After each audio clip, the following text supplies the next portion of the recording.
মই সিটটো আগতো কোৱা নাই, এতিয়াও নকওঁ, কিন্তু সংখ্যাগৰিষ্ঠ লৈ চৰকাৰ গঠন কৰিব এইটো চিয়ৰ। বিজেপিৰ কি বিজেপিও পাব, কিছুমান সিট বিজেপিও নিশ্চয় পাব, কাৰণ বিজেপিৰ উত্থান হৈছে।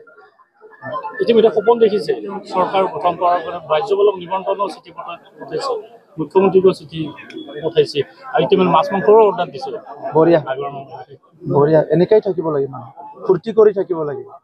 কিবা হওক নহওক অলপ সপোন দেখি থকাটো সেইটোৱেতো জীৱন।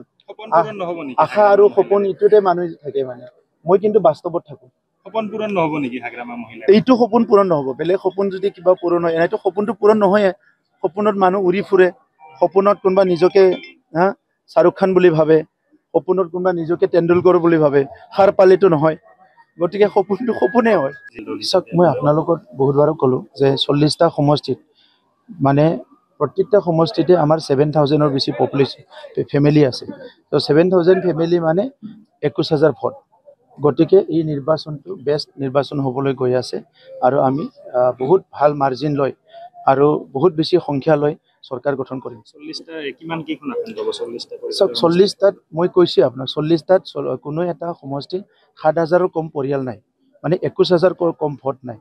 গতিকে ইয়াৰ ওপৰত হিচাপ কৰক আৰু কিমান সমষ্টি আহিব। 21,000 পালেতো 30টা সমষ্টি নিশ্চিত হৈ যায়। বিজেপিৰ বাগা বাগা নেতাবিলাকে নামিছে, মন্ত্ৰী পৰাই। চব নিৰ্বাচনত বাগা বাগা নেতাৰ লগত বেছি কাম নহয়। ইয়াত ইছ্যু কি, এজেণ্ডা কি, পাব্লিকে কি বিচাৰিছে, আপুনি কি দিছে, কি ফিল কৰিছে, ইয়াৰ ওপৰত হ'ব। আজি বড়োলেণ্ডক বুজি পোৱা মানুহ লাগিব। ইয়াত আমি ডাঙৰ দীঘল হৈছোঁ, 40 বছৰত ইয়াত কি হৈছিলে, অসমীয়া মানুহবিলাকে কি সমস্যাত পৰিছিল, গোৰ্খাসকলে কি সমস্যাত পৰিছিল, আদিবাসীসকলে কি সমস্যাত, বঙালীসকল কি সমস্যাত, মাইনৰিটিসকল কি সমস্যা, এই কথাবিলাক চবেই বুজি পোৱা হ'ব লাগিব।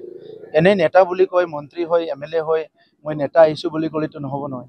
আমি দেখিছোঁ কিছুমানে 4জনৰ লগতো কথা পাতিছে, 8জনৰ লগতো কথা পাতিছে, কাৰণ এই পৰিৱেশটো বুজি পাব লাগিব।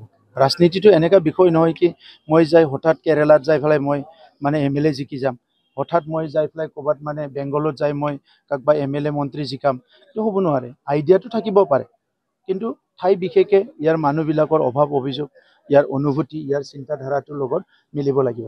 হাগ্ৰামা প্ৰচাৰ চলাইছে, প্ৰতিখন জনসভাতে প্ৰচাৰ চলাইছে যে UPPLৰ টকা খাওক আৰু নাঙলৰ ছবিত ভোট দিয়ক। এই সন্দৰ্ভত আপুনি কিবা ক'ব বিচাৰে?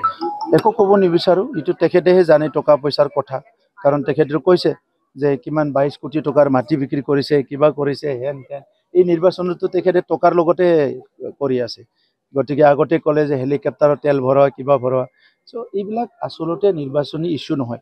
তেখেতে ভাল কথা ক'ব নোৱাৰাৰ কাৰণে সমাজৰ আগত তেখেতে কোনো এটা ইছ্যু, কোনো এটা এজেণ্ডা, কোনো এটা আঁচনিৰ কথা ভালকৈ ক'ব নোৱাৰাৰ কাৰণে এইবিলাকেদি আহি পেলাই টাইমটো পাছ কৰে। মানুহবিলাক অলপ হাঁহাই পেলাই কিবা কৰি পেলাই তেখেতে ভাবে যে এইবিলাক কথা ক'লে ভাল পাব। কিন্তু আজিৰ মানুহটো আৰু ইমান লেভেলত নাই। আৰু আজিৰ মানুহে বিচাৰে উন্নয়নটো কেনেকৈ কৰিব, শান্তি প্ৰতিষ্ঠা কেনেকৈ কৰিব, দেশখন আগুৱাই গৈ আছে, আমাৰ অঞ্চলটো কেনেকৈ আগুৱাই লৈ যাব, এই বিষয়বিলাক লৈহে মানুহে চিন্তা কৰে। কি হ'ব হাগ্ৰামা মহিলা কেতিয়াও ভবা ধৰণে নহয় নেকি? নাই, ছিংগল ডিজিটত থাকিব মেক্সিমাম। হাগ্ৰামা মহিলাৰ কেইখন চিট পাব যদি আপুনি তেখেততো নাই, তেখেতৰ ব্যক্তিগত যেতিয়া 2টা চিটত কণ্টেষ্ট কৰিছে, মই 2টাটো ভাল দেখা নাই। আৰু টোটেল চিটটো হিচাপ কৰি চালে বাক্সাত নীল, তামোলপুৰত নীল, চিৰাঙত নীল, ওদালগুৰিতো প্ৰায় নীলে, আধা ধৰিব পাৰে এতিয়ালৈকে। এক হ'বৰ কাৰণে বহুত কষ্ট কৰিব লাগিব। গতিকে কোকৰাঝাৰত যদি 2-3টা ক'ৰবাত পাব পাৰে। আপোনালোকে যদি স্পষ্টভাৱে ক'ব খোজে আপোনালোকে কিমানটা চিট পাব?